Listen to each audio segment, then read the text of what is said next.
Football, or soccer, is the world's most popular sport, and its widespread appeal can be attributed to the passion, rivalries and drama which transcend cultural and linguistic barriers. Football's world governing body, FIFA, estimates that there are about 5 billion football fans today. Ayrshire-born Liverpool FC manager, the late Bill Shankly, once remarked, "Some people believe football is a matter of life and death. I'm very disappointed with that attitude. I can assure you, it's much, much more important than that."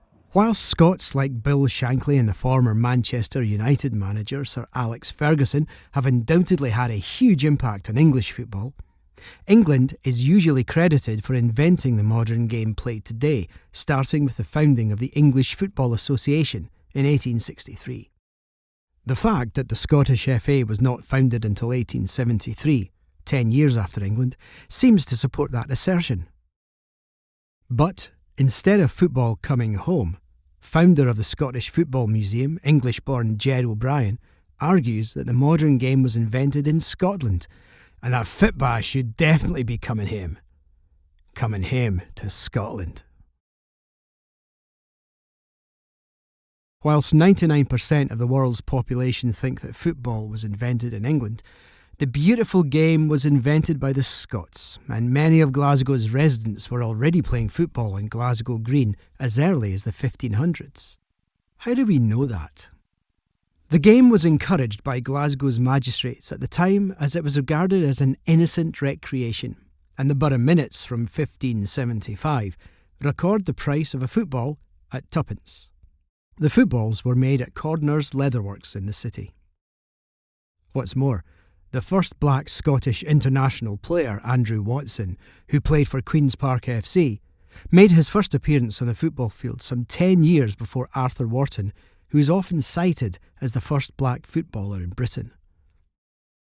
The confusion arises because, although Watson was a Scottish international player, English players, unlike the Scots, were already starting to be paid as professional players at the time.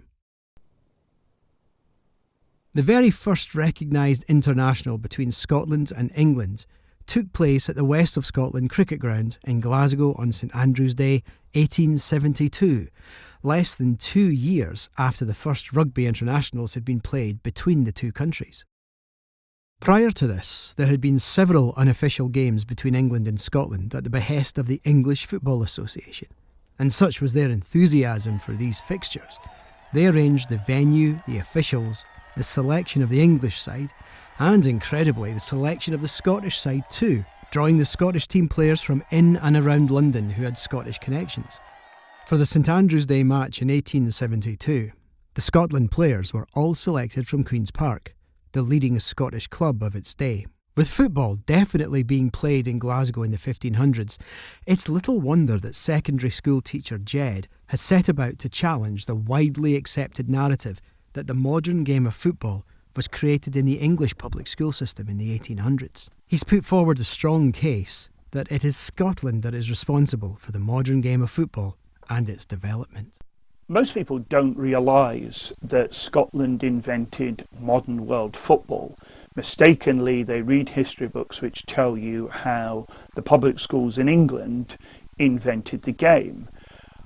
But the English game is a cul-de-sac. It was based on individual skill. The idea that you would play like the Scots played with passing and running was anathema to the English public school boy. Let me explain. The whole point of playing football in England was to toughen you up for the job of running the empire. So you had to show that you weren't a coward. You could take punishment, kicks, tackles, very rough sort of football. This is the opposite of the intellectual, thoughtful football that had been played hundreds of years in Scotland. So the Scots have a communitarian culture. And with the clan system, the individual succeeds with the support of the group. And that's what football is.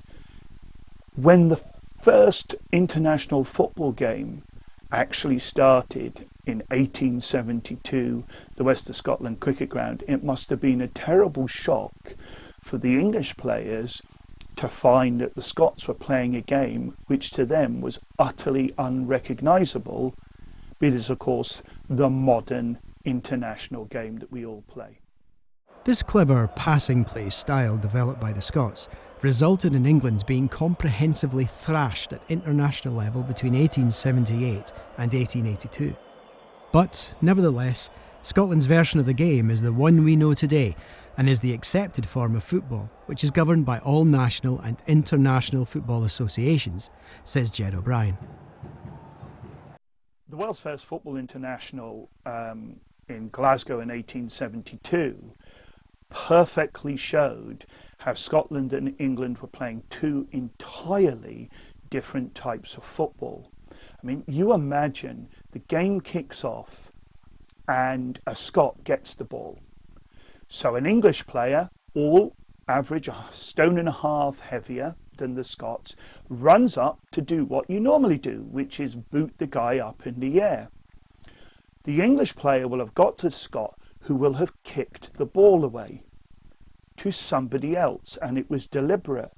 Now, the English footballer must have thought, what is he doing? What the hell was that? It was beyond their comprehension. Because in Scotland, Queen's Park and all other football clubs that came after them practiced. They planned. Robert Gardner, the goalkeeper, actually had given out cards telling you where you played, what your position was, and how the game was to be played.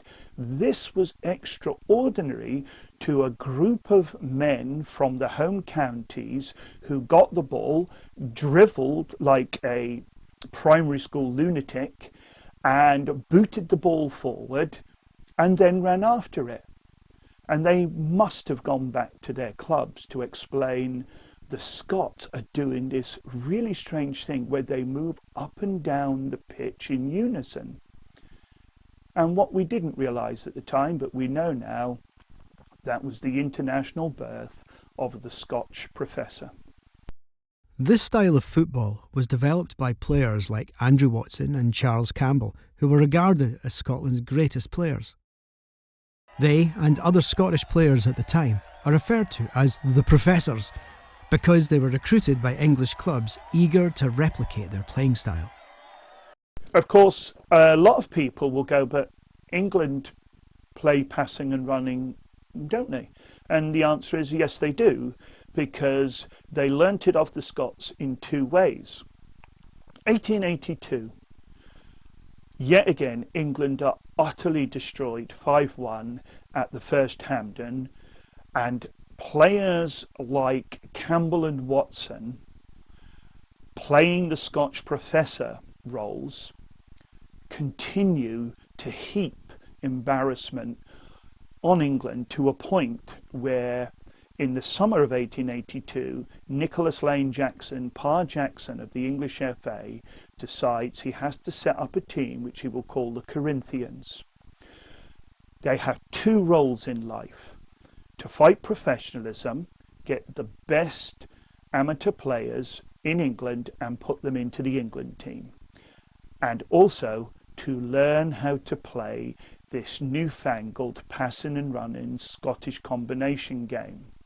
But of course they're middle and upper class, and incredibly they invite people like Andrew Watson, who after his father's death when he was 13, in modern terms was a multimillionaire. They invite him to play for them in their tour of Lancashire and Yorkshire, winter of 1883-1884. Charles Campbell, a gentleman farmer and stockbroker, well, he of course is the right sort. And you get these people completely taking over the now destroyed culture of football that the London public schools played. Now that's entirely different and separate to, but parallel to, what the Scotch professor was going to do in the north of England. Curator of the Scottish Football Museum at Hampden Park, Richard McBrearty, agrees that it was Scotland's tactical style of play that gave birth to the modern game of football we know and play today. So the first international match, the world's first official international match at Scotland v England, St Andrews Day 1872. It's not just historic because it was the first game, it's also a game that will determine the future of the way that the world game is played. It was a clash of playing styles. The game that was played in London in the 1860s and early 1870s was a dribbling game. The players in London football circles were young gentlemen. They were gentlemen that had gone to Eton and Harrow School, that had gone to the universities. It was the elite of the British Empire at that time. And if you were a young gentleman at that time, whether in the classroom or out in the playing field, you had to show your own individual worth. So on the playing field, passing the ball was seen as a cowardly act. You were literally passing away responsibility. So on the football field, you had to show your own individual prowess. You dribbled the ball. You used a lot of pace and a lot of skill, but also a lot of brawn. You were strong, determined young men. The Scotland side in 1872 playing that first international match, effectively it was a club side. It was Queen's Park Football Club playing for Scotland. All the players were members of the club, certainly. They knew that if they tried to play that particular style, they would lose. Individually, they were 2 stones lighter than their English counterparts. So if you were running towards your player to charge to win possession of the ball, you would be knocked to the ground. So they decide to play a different way. They play passes. So they still dribble the ball. If the ball's there to be dribbled along the ground, that's fine. But whenever an English player was about to make a tackle, the Scotland player plays a simple pass to the side, and as he's knocked to the ground in a heavy challenge, which was acceptable in those days, he looks up and he sees his teammate running on with the ball. Rudimentary tactics by today, but those are tactics that change the way the game is played. The passing game takes off from there.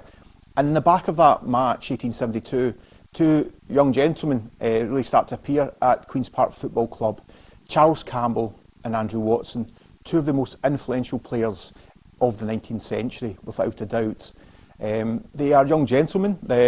Charles certainly is from the middle class background.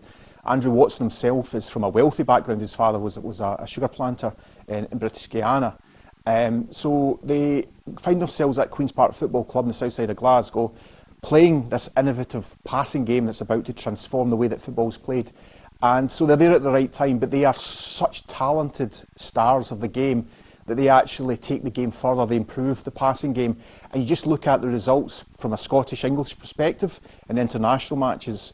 In the 1878 match, it's Scotland 7, England 2. In 1881, it's England 1, Scotland 6. That's the heaviest defeat England has experienced, even to this day, on home soil.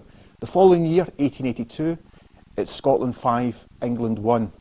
And in the back of that game, the 1881 international match, a gentleman called Nicholas Lane Jackson, or Pa Jackson, I think he's the vice president at the time of the Football Association, he decides enough is enough. He creates a fantastic, important football club called the Corinthians in order to learn from the Scottish short passing game. He brings together the best young gentlemen amateur players who are playing that dribbling game and tries to really bring them together to play a short passing game to learn from the style of the Scots. He also invites 2 foreigners into that team, Andrew Watson and Charles Campbell, because they want to learn from that style of game that the Scots are playing. That gives you an idea about the influence, not just of Andrew Watson and Charles Campbell, but of Queen's Park Football Club and of the Scottish passing style that they create at that time.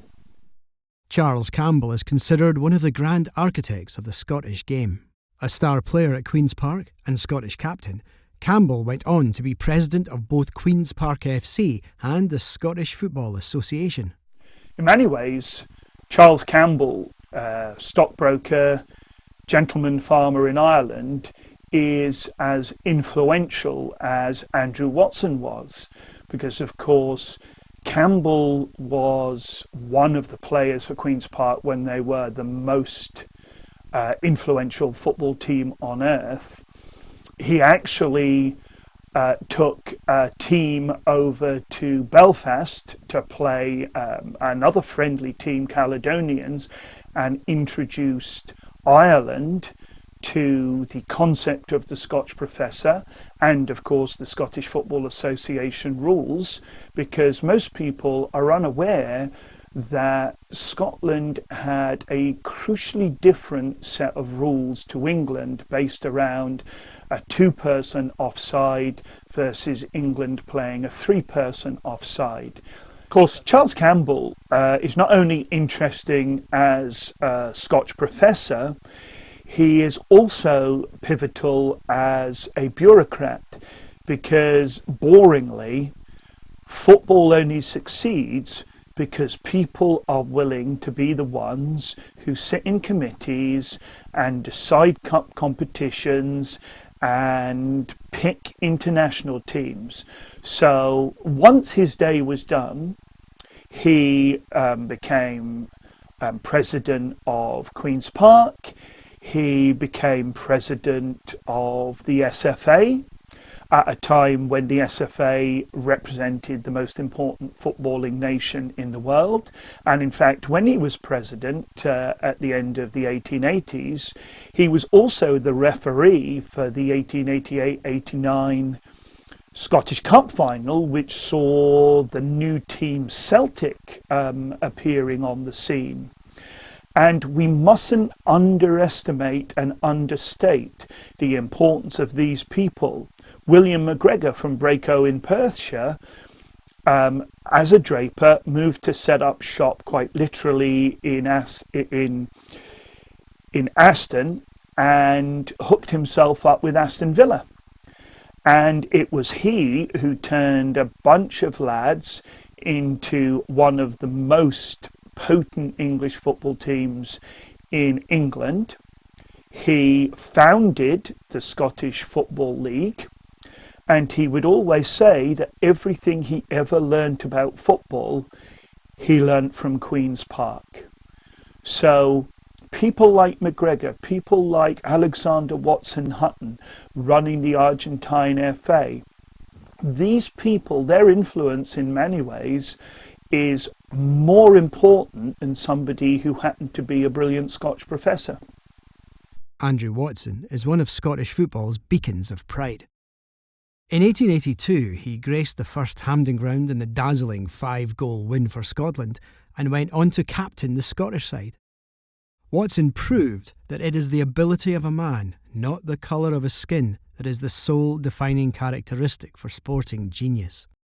The fact that Andrew Watson is the world's first black international football player is an amazing legacy for any player, club or country to have. In many ways, my journey started in 1990 when I saw my first photo of Andrew Watson and realised that everything I knew about football was wrong. Now, Andrew Watson is easily the most influential player of colour of all time. So yes, statistically, he played 3 times for Scotland. He was born in what was then British Guiana, which really was a Scottish colony. His father, Peter Miller Watson, brought him back first to London. And then when Peter Miller Watson died, when Andrew was aged 13, the most important thing happened. The family brought him back to Scotland. And as a teenager, he drank in the culture of Scotland, most particularly the culture of the Scotch professor. This is the genius of the Scots. You take an idea, passing and running. Football is basically the sporting wing of the Scottish Enlightenment. Before it's anything, it's Scottish ideas. So Andrew Watson found he was gifted at the Scottish combination game, played for Park Grove, was almost immediately picked up by the most influential football club in the world then, the Queen's Park Football Club, which meant he immediately got into the Scotland team and captained them in his first game. This is how brilliant the man was. But it's the fact he was an intelligent man, a modern equivalent of a multimillionaire. He was the first black international football captain. He was the first black player to run a club, Park Grove, and then for 6 months he ran Queen's Park. He took the game to the southern amateurs who at the time were either frightened of or ignorant of this amazing piece of Scottish culture. Now, this is the crucial thing which you never read in history books. The Scots went around the world. The Scots were vastly more an outgoing people.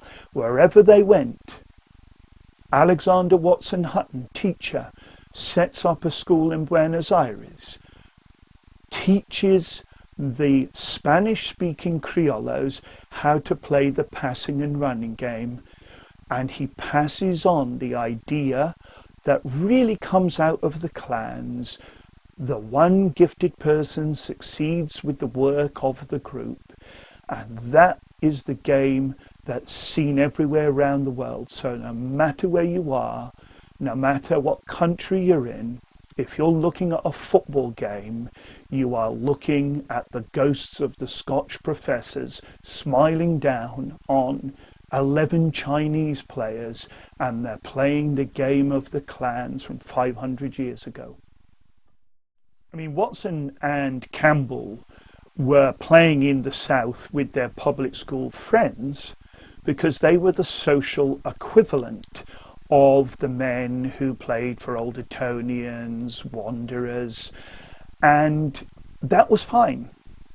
But of course they were about to be passed by because the Scotch professor was about to enter the game with the new clubs being founded by rich industrialists, particularly in Lancashire, in places like Darwen and Blackburn.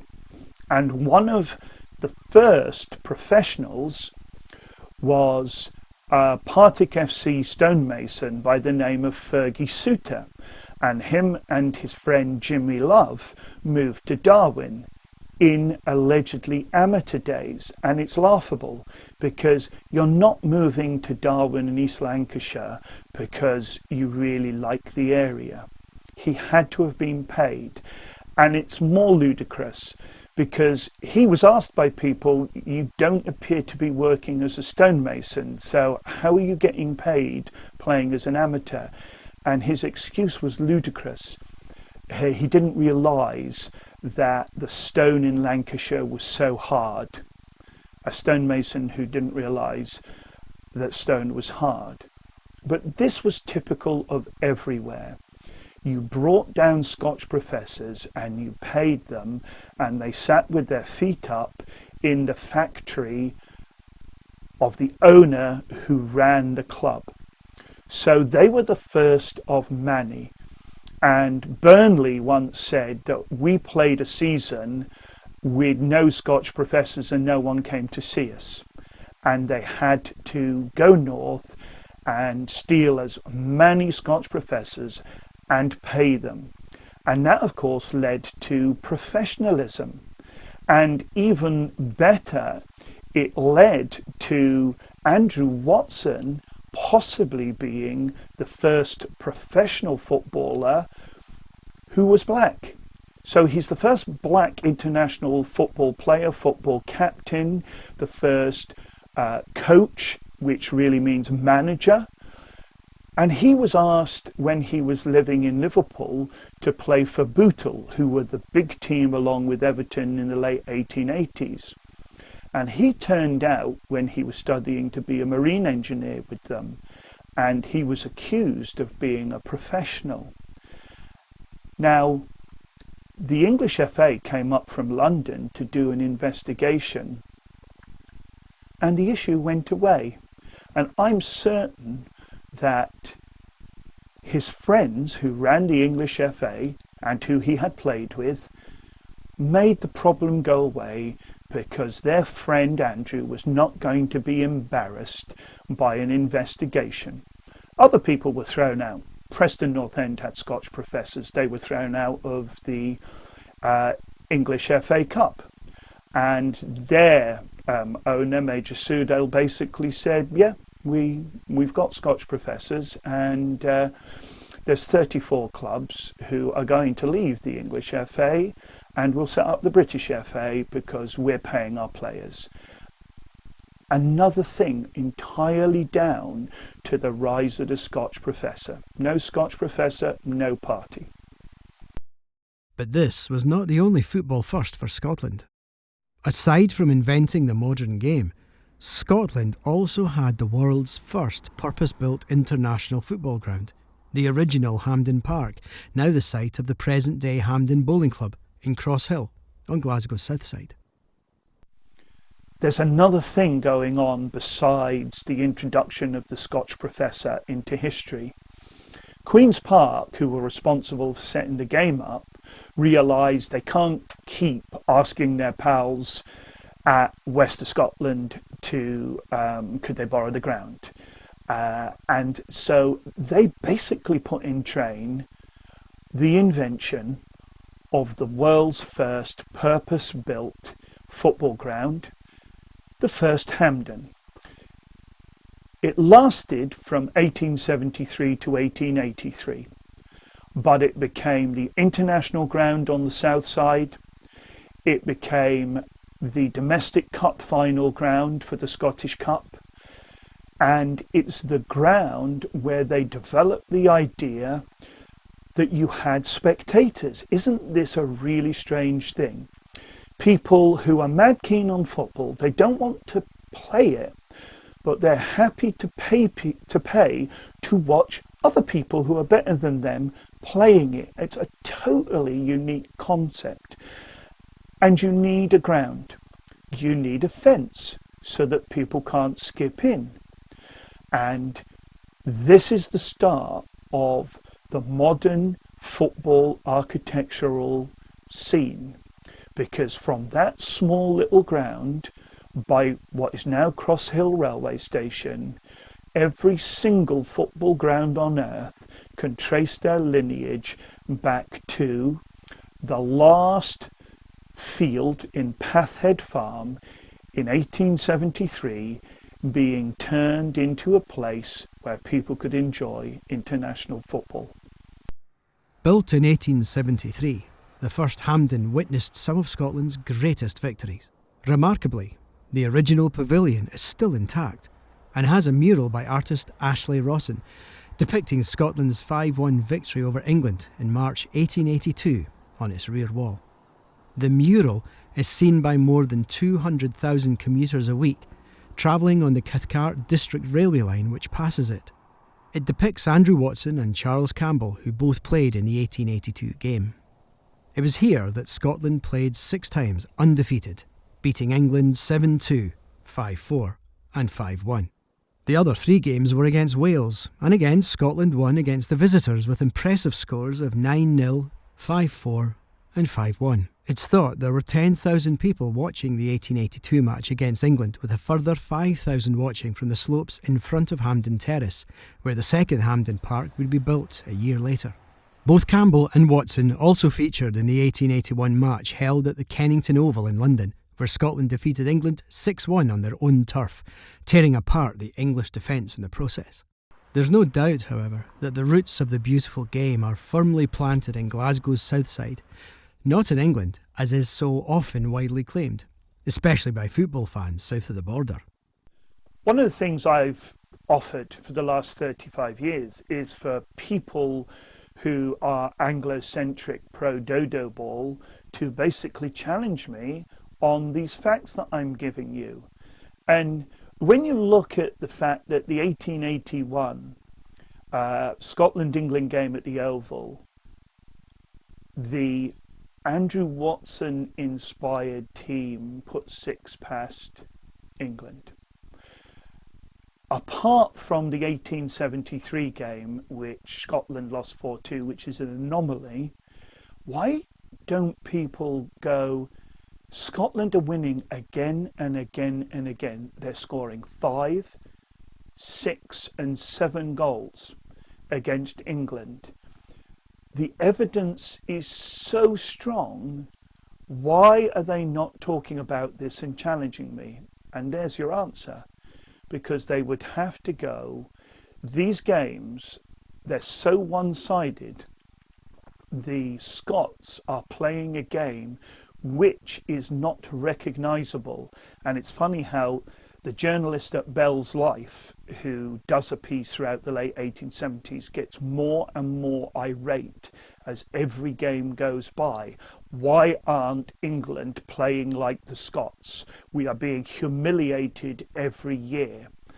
And it's people like Charles Campbell, who had 13 caps for Scotland, which is an extraordinary number in the days when first there was only one team, then 1876 there's Wales, and then 1880s there's Ireland. So you're maximum getting 3 caps for every year, and you're not playing all those games because who wants to humiliate little Ireland and Wales? But England ignore the lessons of history, and more importantly, take the history and turn it into something that's entirely wrong. And for Ged O'Brien, he's written many articles and given several talks on the subject in a bid to gain the recognition Scotland deserves for inventing the modern game of football. Many people ask me, why am I doing this? I'm a historian, and what historians have to do is to seek the truth. Even if the truth isn't an accepted truth at the time, and even if it challenges people who have had entire careers talking about the exact opposite. And one of the struggles I've had is in trying to persuade people, particularly in England, that they are mistaken about their history. So when I proved after 9 years that Andrew Watson was one of the greatest footballers of all time, it got 1 column inch in the Independent and nothing else. A story that really was one of the most important football stories of the decade. Now contrast this with something like the Germans, the Kölner Stadt Anzeiger. So, a German newspaper, and to be crude, they don't have a dog in this fight. They got their football from Britain. The fact that they got it from Scotland, not England, really doesn't affect their narrative.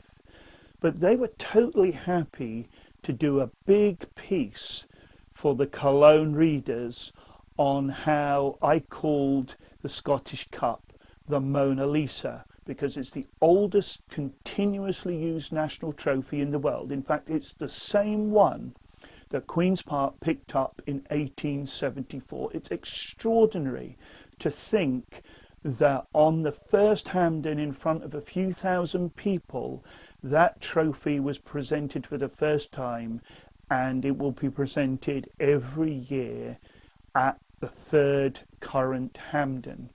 So I'm going to keep going until not only the Cologne people read about how Scotland invented football, I'm going to keep going until everybody in every newspaper accepts that the Scotch professor, with their thoughtful, intelligent Scottish combination game, took it to every country on earth, including England.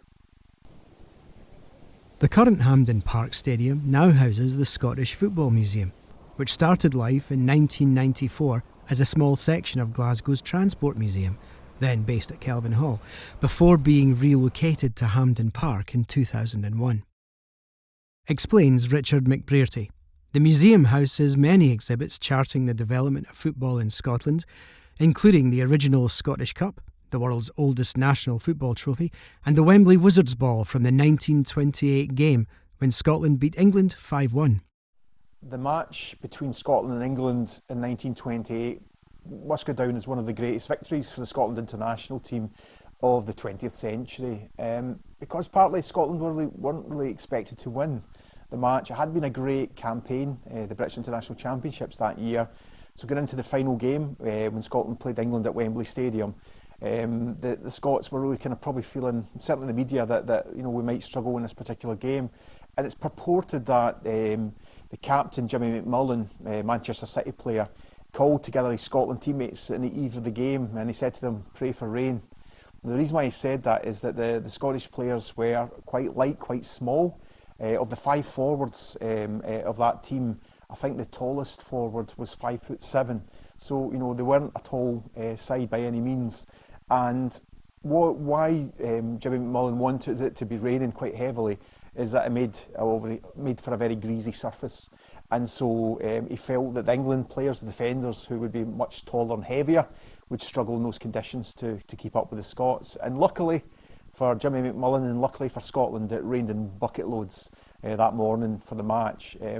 And true to form, the Scots really faster, quicker on their feet, able to turn certainly quicker, were able to zip the ball in fast, short passes and play their way through the English lines, to the extent that it was a famous victory of 5-1. The reason why we have the ball here is down to Jack Harkness, the goalkeeper. Jack realised, as the final whistle went, the historical significance of that match from a Scottish perspective. And as the Scotland fans ran on to invade the pitch to celebrate with the players, he very quickly grabbed the ball and stuffed it up his jersey, and he took it off the pitch. And Jack later on gave the ball to the Scottish Football Association. And when the Scottish Football Association helped to create the Scottish Football Museum, that was one of the first exhibits that was donated to the museum. So we're very lucky even today to have this wonderful artefact from a really significant victory for the Scotland team. In 1903, Queen's Park Football Club moved to the third Hampden, where today's Hampden Park Stadium stands, and in so doing, they created one of the world's most iconic football stadiums. The area within which so much football history is located is often referred to as Football's Square Mile. The opening game was held on the 31st of October 1903, where Queen's Park beat Celtic 1-0 in front of a crowd of 25,000. So many Scottish inventions and discoveries are more often than not overshadowed and downplayed, and in the case of the development of modern football, the credit has even been taken by another country. Watch our video, Surprising Things Scots Invented, for more revelations about Scottish inventions that have been either credited to another country or have been largely hidden from view. If you've enjoyed this video, please like and share, and don't forget to hit the subscribe button for more great content from the Scotland channel.